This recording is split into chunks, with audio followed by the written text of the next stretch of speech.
جو electric machine کی بات کرتے ہیں وہ ایک کیمرہ عدالت میں بھی لگا دے، لوگوں کو پتہ چلے کہ کون سا احتساب ہو رہا ہے۔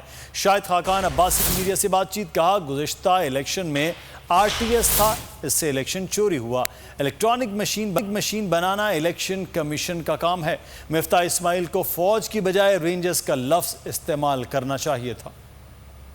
عدالت میں لگا دیں اور پاکستان کے عوام کو دکھائیں کہ کون سا احتساب کا عمل اس ملک میں جاری ہے۔ ووٹنگ کے نظام کا ایک چھوٹا سا حصہ الیکٹرانک ذرائع پہ ڈالا گیا تھا جس کو RTS کہتے تھے، اور الیکشن وہیں سے چوری ہوا۔ تو پچھلی دفعہ RTS تھا، اب الیکٹرانک ووٹنگ مشین کا کام ہے۔ الیکٹرانک ووٹنگ مشین بنانا حکومت اور پارلیمان کا کام نہیں ہے۔ خدا کے لیے ویکسین خرید لیں، 23 کروڑ کی آبادی ہے جو ایک ویکسین بھی ابھی تک نہیں خرید سکا۔ فوج اب عوام کو ماسک پہنائے گی۔ تو ہماری صرف ایک گزارش ہے ملک وزیر اعظم سے، خدا کے لیے کسی چیز کی نگرانی خود نہ کیا کریں، جس کو آپ ہاتھ لگاتے ہیں وہ تباہ ہی ہوتا ہے۔